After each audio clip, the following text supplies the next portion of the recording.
ሰላም ጤና ይስጥልን ውድ ሪፖርተር ተከታታዮች የሰዓቱን ዜናዎች ቀጥዬ ያሰማችኋለሁ። የፕሪቶሪያ ስምምነት አሸማጋይ የነበሩት ኦሉሴጉን ኦባሳንጆ በአፍሪካ ቀንድ የሰላም ተልዕኮ ይዘው በአፍሪካ ህብረት በድጋሚ ተሾሙ። የአፍሪካ ህብረት ኮሚሽን ሊቀመንበር መሐመድ አሊ ዩሱፍ የቀድሞውን የናይጄሪያ ፕሬዝዳንት ኦሉሴጉን ኦባሳንጆ ህብረቱ በአፍሪካ ቀንድ የሚያደርገውን የሰላምና የማረጋጋት ጥረቶች እንዲደግፉ በልዩ ሁኔታ ሾመዋል።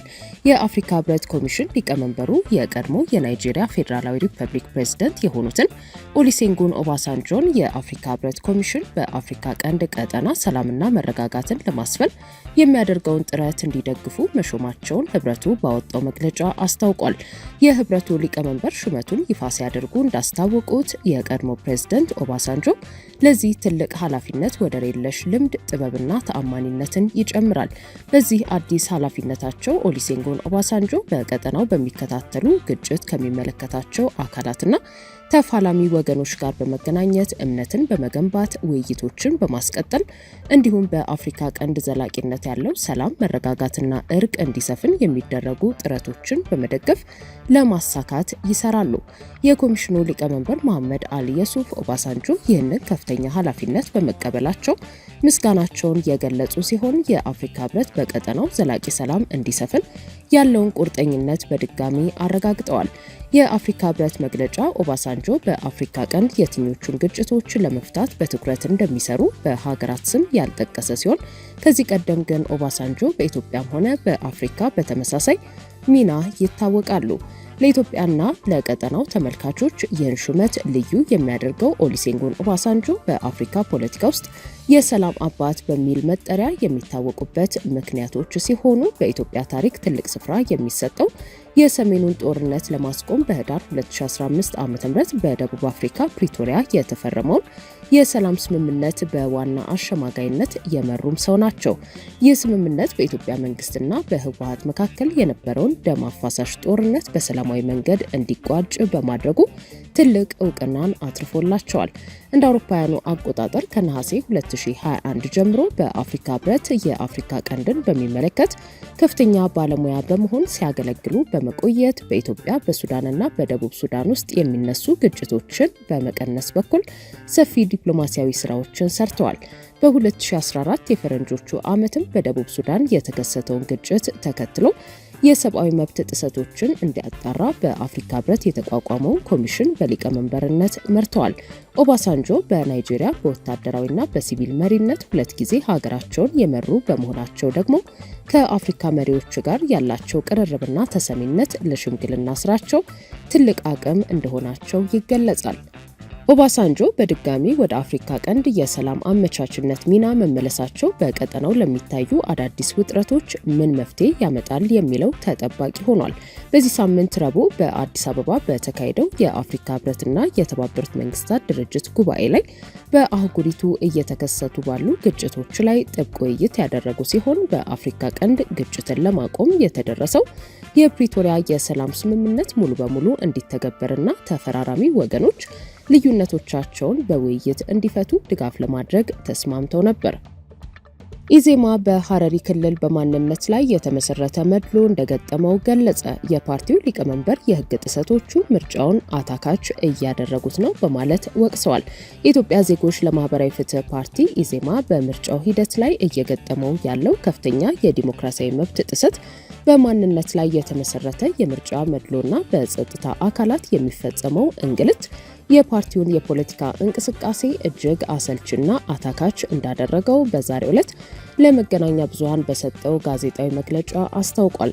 የፓርቲው ሊቀመንበር አቶ እዮብ መሳፍንት በመግለጫው ወቅት እንደተናገሩት የሐረሪ ክልል ህገ መንግስት በሀገሪቱ የበላይ ህግ ከተቀመጠው የመምረጥና የመመረጥ መብት በተቃረነ መልኩ የብሔረሰብ አባልነትን እንደ ቀዳሚ መስፈርት ማስቀመጡ ፍጹም ተቀባይነት የሌለው ተግባር ነው። ሊቀመንበሩ አክለውም ለህዝብ ተወካዮች ምክር ቤት እጩ አድርገው ያቀረቡት ተወካያቸው በሐረሪ ክልላዊ ጠቅላይ ፍርድ ቤት የወንጀልና ፍትሐብሔር ችሎት ውሳኔ መሰረት ከምርጫው ውጪ እንዲደረግ መወሰኑን ገልጸዋል። ይህ ውሳኔ ማንኛውም ኢትዮጵያዊ ዜጋ በብሔር፣ በቋንቋ፣ በሃይማኖት ወይንም በፖለቲካ አመለካከቱ ልዩነት ሳይደረግበት የመምረጥና የመመረጥ መብት እንዳለው በግልጽ የሚደነግገውን የኢፌዴሪ ህገ መንግስት አንቀጽ 38ን ፍጹም የሚጥስ መሆኑን አቶ እዮብ አብራርተዋል። ኢዜማ በቅሬታው ላይ እንደገለጸው የኢትዮጵያ ብሔራዊ ምርጫ ቦርድ በፍርድ ቤቱ ውሳኔ ላይ ተመርኩዞ ከእጩ ኢትዮጵያዊ ዜግነት ይልቅ የዘውጌ ማንነቱን የሚያሟላ ሌላ ተወዳዳሪ እንዲተኩ ትዕዛዝ ሰጥቷቸዋል። ደምና አጥንት መቁጠር እጅግ አሳፋሪ ነው ሲሉም ተደምጠዋል። ይህ አሰራር በሀገሪቱ የዲሞክራሲ ስርዓት ግንባታ ላይ የራሱ የሆነ አሉታዊ ጥላ የሚያሳርፍና ዜጎችን በማንነታቸው ምክንያት ብቻ ከፖለቲካ ተሳትፎ የሚያገል ነው ሲል ፓርቲው ኮንኖታል። በደምና በአጥንት ተቆጥሮ ከሐረሪ ብሔረሰብ መሆኑን ልናረጋግጥ እንችላለን በሚል የክልሉ ጠቅላይ ፍርድ ቤት የወሰነውን ውሳኔ በዚህ ምክንያት ደግሞ የኢትዮጵያ ብሔራዊ ምርጫ ቦርድ ቀደም መግለጫችን ላይ እንደተጠቀሰው ሐረሪ የሆነ ተወላጅ የሆነ ማለት ደምና አጥንት አጣርታችሁ ሐረሪ የሆነ ሰው ለሕዝብ ተወካዮች ምክር ቤት በእጩነት አቅርቡ ሲል የሰጠውን ውሳኔ በመቃወም ነው እያቀረብን ያለን። ቀደም እንደነገርኩ በመሰረታዊነት ይሄ ኢዲሞክራሲያዊ መሆኑ እንደተጠበቀ ሆኖ ኢንክሉዲንግ ለክልል ምክር ቤት እጩነትም ደምና አጥንት ተቆጥሮ ሰው በሚኖርበት ተወልዶ ባደገበት አካባቢ አትወዳደርም፣ ለምርጫ አትቀርብም መባሉ አስነዋሪ የአፓርታይድ ህግ መሆኑ እንደተጠበቀ ሆኖ ጀጎልን የኛ ብቻ ነው ሌሎቻችሁ ለመኖር እንፈቅድላችኋለን ለመወዳደርና ለማስተዳደር ግን የምንችለው እኛ ሐረሪዎች ብቻ ነን የሚለው የአፓርታይድ ህግ እንደሆነ መሆኑ እንደተጠበቀ ሆኖ አሁን ከሱ አልፎ ደግሞ ህዝብ ተወካዮች ምክር ቤት ላይ ከህግ ውጪ ከህገ መንግስት ውጪ ከክልሉ ህገ መንግስት ውጪ የተሰጠውን ውሳኔ ነው እየተቃወምን ያለን ስናነሳ የቆየነው ነው። ግን ከሱ በተጨማሪ ደግሞ አሁን ፈርዘር አንድ ስቴፕ ስለሄደ ነው ለመግለጫ ለማውጣት የተገደደ ነው። ሁለተኛው ጉዳዩን ጠቅላይ ፍርድ ቤት ነው የክልሉ ጠቅላይ ፍርድ ቤት ነው የወሰነው። ስለዚህ በቀጣይ ምን ለማድረግ አስባችኋል የሚለውን በተመለከተ በዚህ ክርክር ውስጥ ተከራካሪ ወገን አልነበርም። መብታችን የሚነካ ወገን ሆነን እያለ ነገር ግን የክልሉ ፍርድ ቤት እኛን ሳያስጠራ ምርጫ ቦርድንና በክልሉ ያለ የምርጫ ቦርድ ቅርንጫፍንና ይሄንን ቅሬታ ያቀረበው የሐረሪ ሊግን አቅርቦ ሁለቱን አከራክሮ የወሰነው ውሳኔ ስለሆነ ቀጥታ የይግባኝ መብት የለንም እንደ በፍርድ ሂደት። ስለዚህ ያደረግነው ምንድነው እዛው በፍትሐ ብሔር ስነ ስርዓት ህጉ 358 መሰረት እዛው ጠቅላይ ፍርድ ቤት ላይ ውሳኔውን ቻሌንጅ እያደረግን ነው። አሁን ይሄንን መግለጫ በምንሰጥበት ሰዓት እዛ ተከራካሪዎቻችን እዛ ክርክር እያቀረቡ ነው። ጠቅላይ ፍርድ ቤት ውስጥ ክርክር እያቀረቡ ነው ያሉት። የሱን ውሳኔ አይተን በተገቢው አግባብ እስከ ጠቅላይ ፍርድ ቤት ሰበር ሰሚ ችሎት ከዛም ደግሞ የፌዴሬሽን ምክር ቤት ድረስ የምንወስደው መሆኑ እንደተጠበቀ ሆኖ ማለት ነው። የፓርቲው ዋና ጸሐፊ ዋሲሁን ተስፋዬ በበኩላቸው የጸጥታ አካላት የፓርቲውን አባላት እጩዎችና የቅስቀሳ አስተባባሪዎች ያለምንም የህግ መሰረት በህገ ወጥ መንገድ እያሰሩና እያንገላቱ መሆናቸውን ተናግረዋል። በደቡብ ኢትዮጵያ ክልል ስር በሚገኙት በጋሞ፣ በኮሬ፣ በዳውሮና በአርባ ምንጭ ዞኖች እንዲሁም በሲዳማና በሐረሪ ክልሎች በአባላቱ ላይ ተመሳሳይ ጥሰቶች መፈጸማቸውን ፓርቲው በዝርዝር አቅርቧል።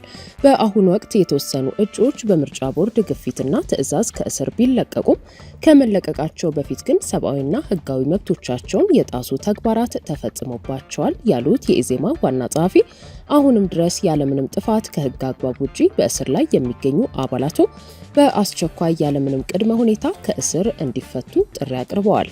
እጩዎችስ ታስረዋል ወይ የተባለው በነገራችን ላይ ከዚህ ከምርጫ ዘመቻችን ጋር ተያይዞ በጣም በርካታ የሆኑ የህግ ጥሰቶች እየተፈጸሙ ነው። በተለይ በደቡብ ክልል በደቡብ ምዕራብ ኢትዮጵያ ክልል ላይ ከፍተኛ የሆኑ በደሎች እየደረሱ ነው። ከእስሩም በተጨማሪ አባላቶቻችን በነጻነት ተንቀሳቅሰው ምርጫ ዘመቻ ማካሄድ አልቻሉ። የሚመርጣቸውን የህብረተሰብ ክፍል ማግኘት አልቻሉ። በተለይ ደቡብ ምዕራብ ኢትዮጵያ ላይ ከፋ ዞን፣ ቤጣጌሻ ምርጫ ወረዳ፣ ዋቻ ምርጫ ወረዳ፣ ደቡብ ኢትዮጵያ ላይ ኮሬ ዞን፣ አማሮ ምርጫ ወረዳ ላይ በከፍተኛ ሁኔታ፣ ደቡብ ምዕራብ ኢትዮጵያ ላይ እንደዚሁ ዳውሮ ዞን። ከእስር ጋር በተያያዘ ትላንትና መግለጫውን እያዘጋጀን የተወሰኑ እስረኞች ቀደም በመግለጫው ላይ እንደተጠቀሰው በብሔራዊ ምርጫ ቦርድ ከፍተኛ አመራሮች ጥረት ጭምር ታግዞ እንዲፈቱ ተደርገዋል።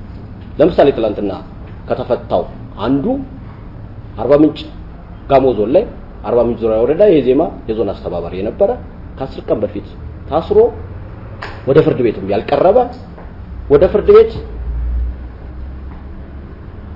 ፍርድ ቤት ባለመቅረቡ ጭምር አካልን ነፃ የማውጣት ክስ እንዲመሰረት አድርገን በአቤር ኮርፐስ ነፃ ወጥቶ ነፃ ከወጣ በኋላ ነፃ ፍርድ ቤቱ ትዕዛዝ የሰጠበትን ውሳኔ ይዞ ሄዶ ፖሊስ ጣቢያ ሲሄድ ፖሊስ ጣቢያ አንለቅም ማለት ብቻ አይደለም ከነበረበት ፖሊስ ጣቢያ ጭምር አውጥቶ ወደ ጊዶሌ ዞን ሌላ እስር ቤት ውስጥ ደብቆ በከፍተኛ ጥረት ትላንትና የምርጫ ቦርድ ጣልቃ ገብነት ተጨምሮ ተፈቷል። የፍርድ ቤቱን ውሳኔ ጭምር የማያከብሩ በየዞኑና በየወረዳው ያሉ የመንግስት አስተዳደሮች ናቸው ያሉት። አንድ እሱም መውሰድ ይቻላል። እጩ ታስሮ ነበር ወይ ለተባለው አፋር ክልል ላይ እጩአችን ከ15 ቀን በላይ ታስሮ ከ2 ቀን በፊት ነው የተፈታው። አሁን በኮሬ ዞን ላይ 4 አባላቶቻችን እስር ቤት ይገኛሉ። ዲሞክራሲያዊ የመሆን እድል አለው ብለን ነበር የምንጠብቀው። በዚህ ደረጃ እንዲህ አይነት አፈና ይጠብቀናል ብለን አላሰብንም። እየታገልን ያለነው በህግ መሄድ ያለብንን በህግ እንሄዳለን። በንግግር መፈታት ያለበትን በንግግር እንፈታለን። ሌሎቹን ደግሞ እንደዚሁ ለአደባባይ ለእናንተም ለህዝብም እያጋለጥን እንቀጥላለን። በተጨማሪም ምርጫውን ተከትሎ በፓርቲው አባላት ላይ የሚፈጸሙ የኢኮኖሚና የስነ ልቦና ጫናዎች ከቀን ወደ ቀን እየተባባሱ መምጣታቸውን ሊቀመንበሩ ጠቁመዋል።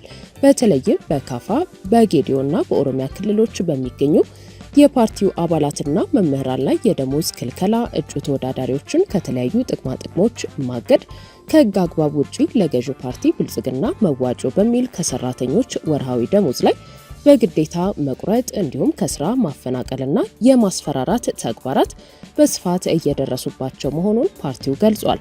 ፓርቲው በማጠቃለያው የብሔራዊ ምርጫ ቦርድ የታሰሩ እጩዎች እንዲለቀቁ እያደረገ ያለውን ጥረት ቢያደንቅም ቦርዱ ከተለመደው የማስጠንቀቂያ ደብዳቤ ባለፈ በህገ ወጥ ድርጊትና መድሎ በሚሳተፉ የመንግስት ሹመኞች ላይ ጠንካራ ህጋዊ እርምጃ እንዲወስድ ጥሪ አቅርቧል።